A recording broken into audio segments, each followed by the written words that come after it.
Chères auditrices et chers auditeurs, bonjour. Alors, je le dis calmement parce que souvent quand je dis ça, j'ai tendance à patiner un peu sur le... Ah oui. Donc je fais attention comment je dis. Alors, en tout cas, bonjour à tous. Bienvenue dans ce 11e jour de ce calendrier de l'Avent de la Pêcherie Brew Club. Et je retrouve mes invités, comme depuis quelques jours maintenant. Nathalie. Bonjour Nathalie. Salut Karetch. Et bonjour Sam. Bonjour Karetch. Ça va toujours bien? Toujours. pareil. Depuis tous ces jours On tient le coup. On a décidé de s'habiller pareil. On s'est dit, il faut une ligne cohérente. C'est ça. Faut pas déstabiliser les gens. Rouge. Ouais. Donc on est là pour déguster la 11e bière du calendrier. 13 du coup.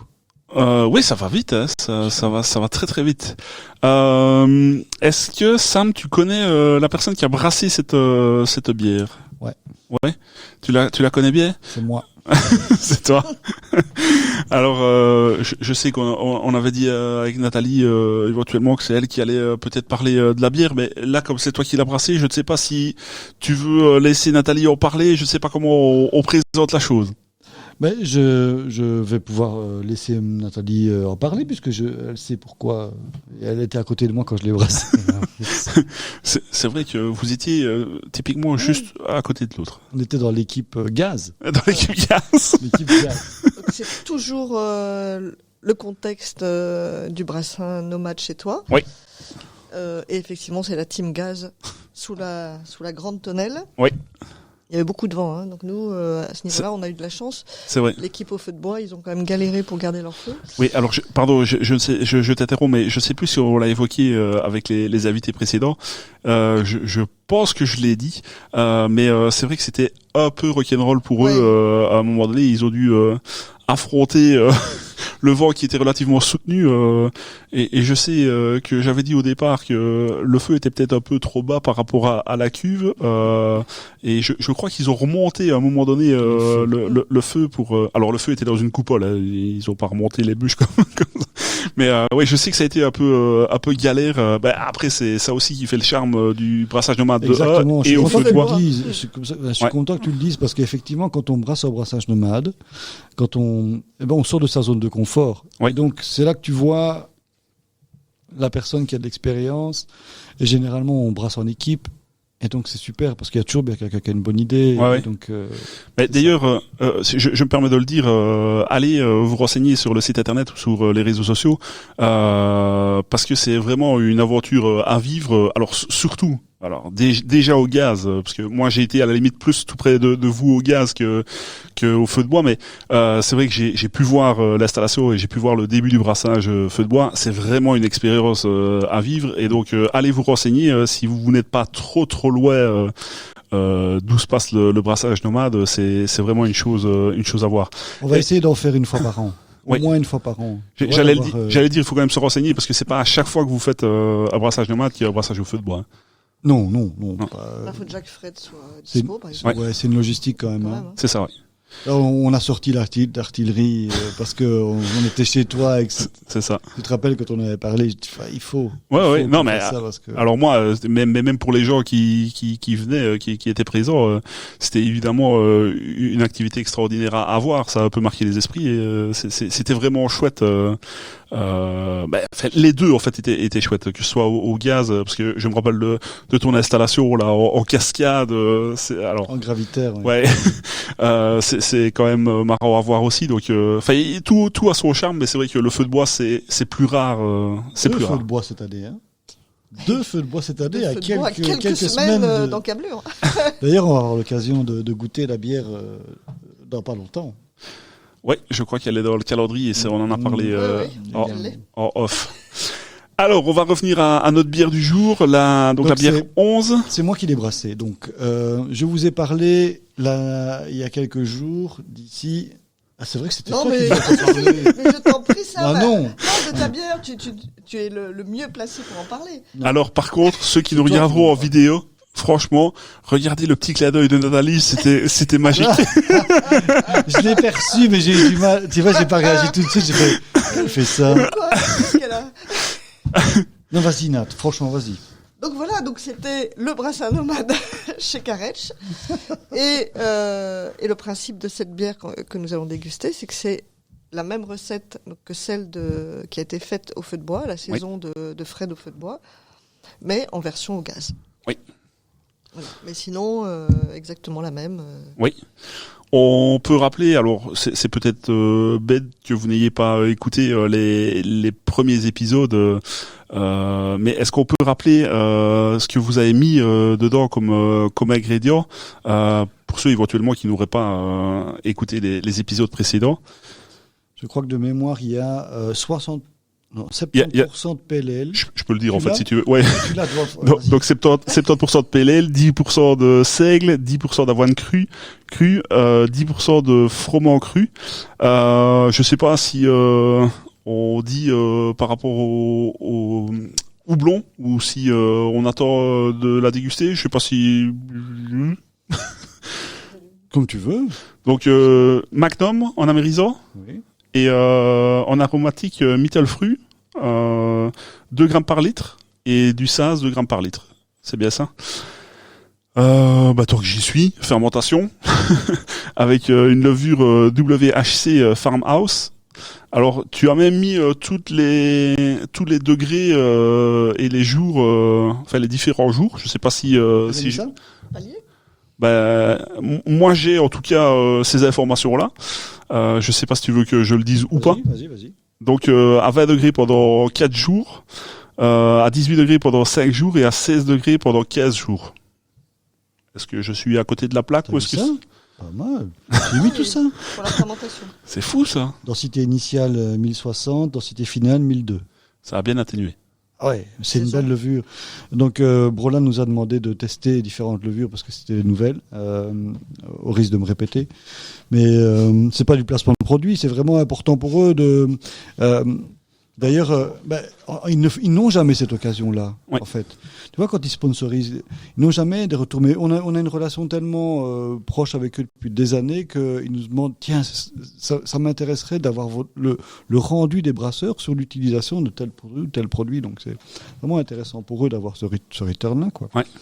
Et effectivement, elle est pas mal, cette levure de saison. On l'a utilisée dans pas mal de bières du calendrier de l'Avent, déjà. Et alors moi, je suis absolument pas brasseur, donc je ne me renseigne pas par rapport à ça, mais elle est déjà disponible à la vente. C'est pas quelque Oui, chose. non, non. Ouais. Oui, c'était pas un testing. Hein. Ok. C'était vraiment un retour Ouais. du terrain par rapport Ok. à l'utilisation de ces nouvelles levures-là. Et d'ailleurs, on a eu l'occasion de discuter avec les brasseurs de la Cahute Oui. lors du brassage nomade, et on a parlé longuement de ces levures-là, et ils nous ont donné, eux, des retours sur les autres levures de WHC qu'ils ont utilisées, donc c'était intéressant. Oui. On a plusieurs, vraiment tout un panel, quoi, pour brasser des English Pale Ale, même 2-3 même, des saisons, des Neipa, donc voilà. On Super salue, levure. on salue Mathieu et Julien au Ouais. passage. Ouais, salut. Mon cher Sam, est-ce qu'on ouvre cette bière? Quand même. On est quand même là pour ça. Ouh là, Wow, joli. ouh celle-là. Digne d'une saison. Oh, l'odeur qui s'en dégage. Alors, c'est marrant. Je vais la servir, mais différemment.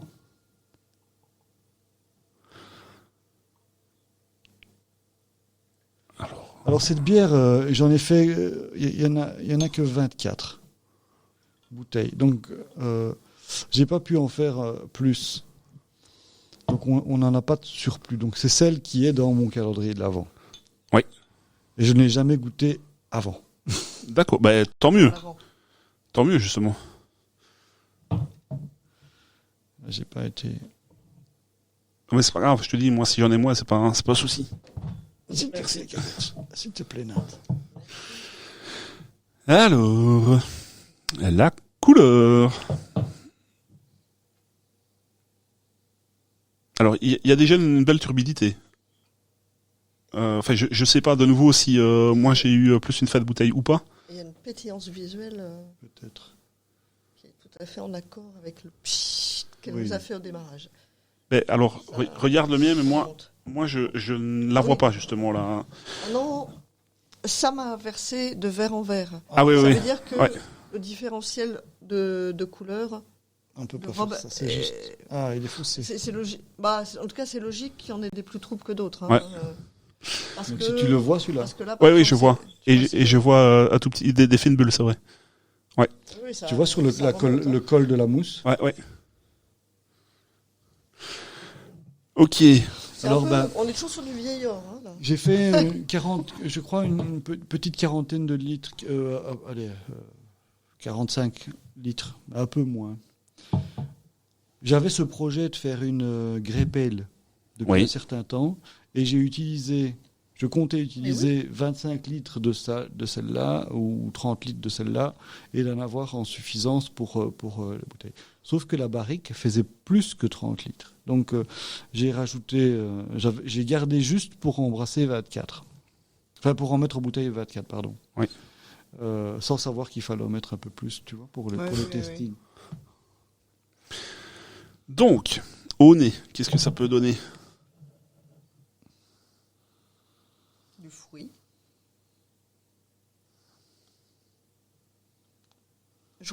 Je retrouve le côté banane qu'on a eu sur ta première saison.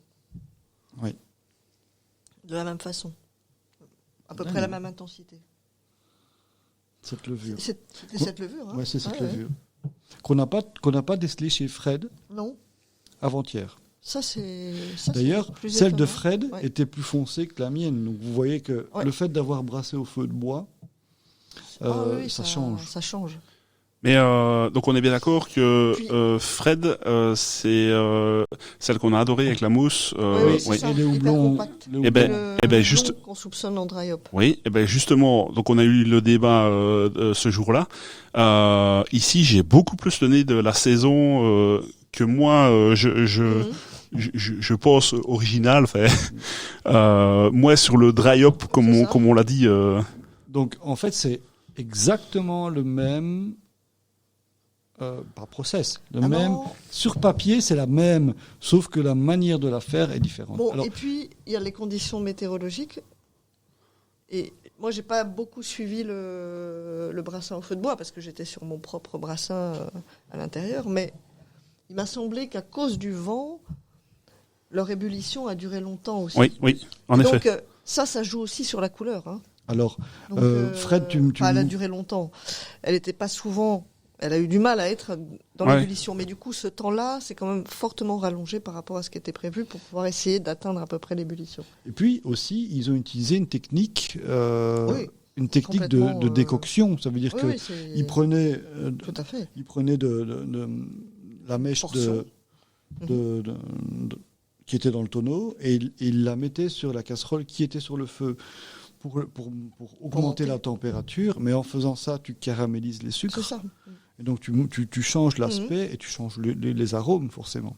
Mhm. Donc l'intérêt, effectivement, malheureusement, on ne pourrait pas comparer en oui. parallèle comme cela, mais c'est l'intérêt de prendre des notes pour peut-être se rappeler par la suite et réveiller des petites Oui. souvenirs. Mais c'est ça qui change. Alors on a fait identique, on a corrigé l'eau de la même manière. Ouais, ouais. Donc, on a rajouté un paquet de sels minéraux ici, puisqu'elle est, elle est assez pauvre en sels minéraux, l'eau de chez Carrette. Pour la bière, hein, je veux dire, du côté de Verviers, c'est clair. Ah, mais elle est... Oui, pour une saison. Pour faire ce genre de bière, Oui, c'est effectivement, ça. il Parce faut que sinon, absolument c'est quand corriger même une l'eau, bonne quoi. eau. Hein. Ah oui, c'est génial cette eau-là, mais pour brasser, Ah oui, il manque toujours un peu de quelque dé- chose. Quoi. ouais. Mais c'est plus facile de rajouter Ah oui, que d'enlever. Hein. c'est ça. Donc, Mais ici, sur celle-ci, moi, j'ai vraiment le ressenti que la levure a vraiment donné ce qu'elle devait donner. Enfin, elle a vraiment son profil qui ressort, je trouve. Le brasseur a mis la levure dans les bonnes conditions, c'est ça que tu veux dire. On va dire ça. Enfin, moi, je ne connais pas personnellement le brasseur, mais... La mousse, on dit souvent que le brasseur fait le mou, la levure fait la bière. Hein, c'est elle qui signe. Donc, pour autant que le brasseur veille à bien bossé. à la mettre en nombre suffisant et à une température adéquate. Oui. Après, elle fait le reste. Santé, les amis. Santé. Et vous avez vu, j'ai pas goûté avant cette fois-ci. Moi, oui.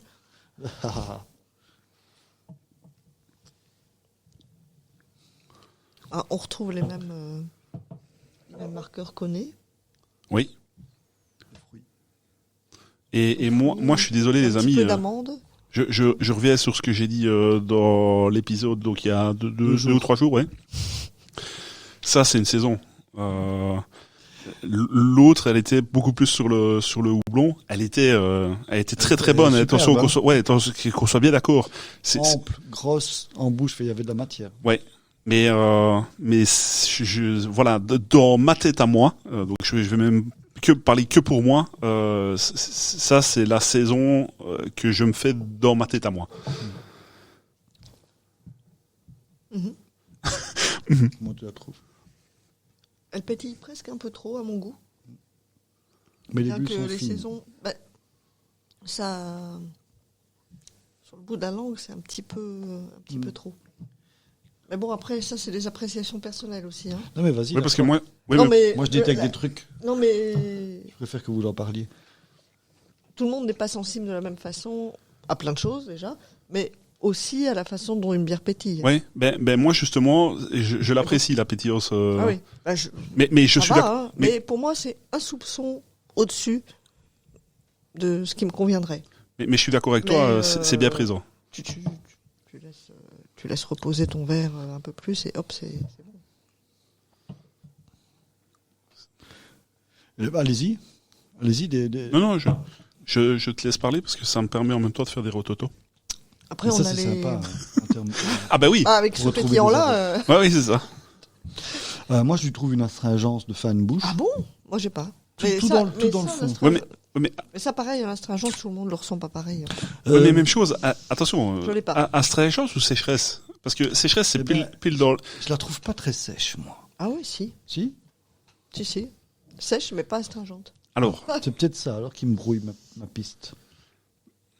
Sèche comme une saison. oui, c'est ça. Parce que ça, c'est dans le style. Mhm. Ça doit être, elle doit être sèche. Et pourtant, j'ai envie de dire, comme on l'a dit, je ne sais plus pour quelle bière, elle est quand même gourmande. Alors, je sais pas si c'est l'aspect, je sais pas si c'est les céréales qui l'amènent, mais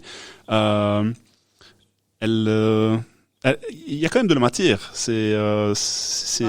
Oui, c'est vrai que c'est un green bill C'est riche. Hein. qui donne de la complexité. Hein. Et ouais, je regarde. Maintenant, il y a un truc qui est dérangeant dans cette bière. Et un peu de banane. Oui. Encore. Oui. Avec cette levure-là. Donc on dirait que cette levure... Donc c'est pas chez moi, puisque ça a été brassé ici. Tu vois, c'est pas un marqueur. J'ai souvent eu ces goûts de banane quand j'ai fait les saisons dernièrement. Alors je me disais, c'est peut-être un truc dans mon processus à la maison, mais non. En fait, c'est pas la même. J'avais utilisé la Farmhouse de l'allemand et j'avais, tu vois, pour le concours. Mhm. Et on en avait discuté. Tu m'avais dit, elle est peut-être jeune, encore trop jeune. Ah, c'est Pourtant celle-là. le diagnostic qu'on Oups, avait quoi. posé. Oui, mais à quel moment tu l'as embouteillé? Ah oui, il y a un certain temps que je l'ai embouteillé, en septembre. Donc un mois après. Un peu plus. Ouais, mais il y a plus un mois après. Donc elle n'est pas effectivement très vieille, hein, elle a 2 mois de bouteille. Et elle a fait remonter activement pendant combien de temps? Pendant une semaine. Seulement. Ouais. Elle est rapide Elle est rapide cette Ouais. levure, oui. de saison. Mais je la laisse. Mais Et donc elle est passée de 2008 à 1002 en 3 semaines. Mais tout à l'heure, on a évoqué les températures et les jours, là. Oui. Euh, Ce que j'ai dit. bah donc, c'était 20 degrés pendant 4 jours, 18 pendant 5 et 16 degrés pendant 15 jours. Oui, c'est ça. Et combien pendant au début? 4 jours à 20 degrés. C'était ça, une petite, Et c'est ça. une petite semaine. Mais c'est ça, de- mais c'est ça sa plage de température? Ben oui, c'est la plage de température. Donc, à plus ou moins 20 degrés pendant 4 jours. Et là, ça a été. Le barboteur ne s'arrêtait pas. Ouais. Et puis après, la température. Donc, l'activité des levures s'est réduite. La température aussi, du coup. Puisque la pièce dans laquelle elle était, elle ne faisait pas plus que 18. Et donc, pendant 5 jours, où là, l'activité du barboteur, elle était OK, mais on n'était plus dans la phase de fermentation virulente. Et puis ensuite, donc voilà, ça fait presque un mois, quoi. Tu vois, 15 jours, mais plus... à 16 degrés, elle travaille plus. Elle travaille plus vraiment, mais elle travaille, quoi. Même, Elle est là. c'est quoi sa plage, cette levure? Parce que les levures de saison, c'est souvent un petit peu On est à haut. 18-20 degrés. Oui, mais sa plage à elle. Je sais plus. 18 20. C'est bas pour une Ouais. levure de saison. Il faut regarder sur le papier, le paquet. Mais 4 jours, 5 jours, ouais, ça fait. elle est en 15 phase de jours. garde, elle est en 16, les levures Parce continuent qu'il à y a travailler. des levures de saison qui vont travailler pendant 3 semaines, tu vois. Et dans ce cas-là. De manière active. Tu vas Ouais, avoir une ouais. activité sur le barboteur. Oui. Oui. Moi, c'est plus vraiment... Là, elle termine son taf, quoi. Pour les 15 derniers jours Puis du après, mois. elle est arrivée à 1002, elle a fait ce qu'il fallait. Elle a fait hein, son de toute taf. façon. Ah oui. C'est pas une question de temps, hein, la fermentation. Si, c'est une question de temps, mais en fait, on ne va pas compter les jours.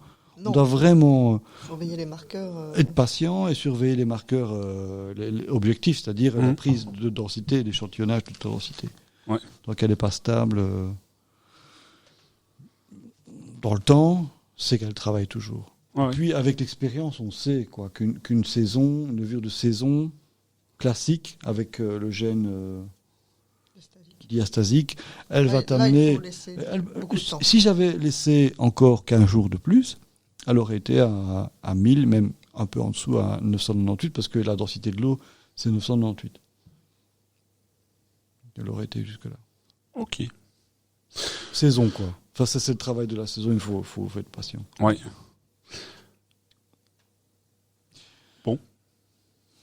Rien d'autre rien d'autre à dire. C'est pas mes préférés. Hein. Ben moi, tu vois, elle me plaît beaucoup. Il y a un truc qui se passe que je ne sais pas interpréter, comme s'il y avait un peu d'aspartame dedans. Ah oui, Tu vois, un truc. Alors, est-ce que c'est ça j'ai pas. une amertume trop forte ou Là, pas là pour toi, adaptée? l'amertume trop forte? Non, Ouais, il y a une sensation. Pour moi, elle est équilibrée. Ah mais non, mais justement, mais alors, je sais pas si vous vous Tu rappelez, as toi. parlé de celle de Fred. Mais ici surtout, j'ai parlé d'une certaine gourmandise de la céréale. Souvent, quand on a une sécheresse forte sur la bière, l'amertume se prolonge et se prolonge et se prolonge. Et encore 2-3 minutes après, on a encore l'impression que c'est amer en bouche. Ici, c'est pas le cas. Enfin, je trouve que ce n'est pas le cas. Et c'est peut-être probablement ça qui me plaît aussi. Parce que moi, l'amertume, je sais la boire, mais c'est pas ce que je préfère par-dessus tout. Donc pour moi en tout cas, je la trouve chouette. Santé. Ou je sens que le brasseur est pas vraiment content de sa bière. Si, bien sûr, c'est la première fois que je la découvre. Oui. Et ça va, c'est bon. Si, c'est bon. C'est une bonne saison. C'est pas ma meilleure, quoi. Tu vois. D'accord. Mais moi, je m'en fous. L'important, c'est de pouvoir, c'est de l'avoir brassée en mode nomade. Et quand tu fais une bière qui est bonne en mode nomade, ça va. Mhm. Et surtout la possibilité de la comparer à celle de Fred, de voir la différence, quoi. Et donc là, on voit que moi, j'ai pour ceux qui ont bien suivi mon truc, il y a 2 jours, on sent que c'est pas un dry hopping. Tu vois, là, j'ai mis les houblons en late hopping. Donc, comme il l'avait préconisé, tu avais à 80-85 degrés. Ouais. La même quantité que lui, 2 grammes par litre de sas, 2 grammes par litre de méthylfru. Ouais. On voit la différence, on sent la différence, on perçoit. Oui, Ah oui. complètement. Le ayant dry vu hopping de l'autre, Fred. oui. Tout à l'heure, on se demandait, mais là, c'est vrai que on se dit oui, il y a une différence. Ouais. Et par contre, la différence de ces techniques de décoction au niveau de la gourmandise en bouche. Oui. Mais tu trouves que la tienne est plus gourmande ou la sienne? La sienne est plus gourmande. D'accord. Ok. Elle est plus maltée. Elle est plus... Maltais? ouais, Mais il y a toi, un tu as truc. beaucoup ressenti le houblon. Hein, Oui, sur oui, oui. Fred, hein. Oui, oui. Il y a un truc plus caramel, tu sens que le grain, il a. Il y a plus de complexité de grain, mais les décoctions, c'est pas pour rien que les Allemands font ça. Hein. La décoction, ça rehausse vraiment la part du grain. Hein. Ouais. Mais je sais pas, c'est peut-être le côté houblon qui m'a moins. À mon avis, mais dans l'équilibre d'une bière, tout le monde ressent pas de la même façon. Ah bah oui. Et donc du coup, voilà, toi tu mets le côté gourmand plus sur celle-là, oui. Parce que tu as plus senti l'équilibre vers le houblon sur celle de Fred, ce qui était vrai. Mais n'empêche que le côté céréalier était plus complexe. D'accord, oui. Que là. Et ça, c'est probablement la décoction. Oui. Après, sur celle-ci, je trouve que l'impact de la levure, elle est vraiment là aussi. Mais en tout cas, ce que tu as dit, je suis entièrement d'accord. Le houblon je sais pas si c'est le bon terme, mais m'a perturbé sur l'autre, m'a interpellé. Ouais. Ça a joué sur comme une coupole. Il a enveloppé tout le reste. Ouais, peut-être. Dessus, quoi. Ouais, peut-être. Je ne sais pas si vous voulez rajouter quelque chose sur cette bière-ci. C'est parfait. Moi, j'ai pris plaisir à la goûter, en tout cas. N'hésitez pas à aller sur site internet, sur les réseaux sociaux. Merci beaucoup de nous avoir écoutés pour ce jour 11, la 11e bière du calendrier. Et on se donne rendez-vous demain pour le 12e jour, alors, et la 12e bière. Merci à vous de nous avoir écoutés. Santé à vous. Et rappelez-vous, on est tous sous le même drapeau, celui de la bière patrie. Santé!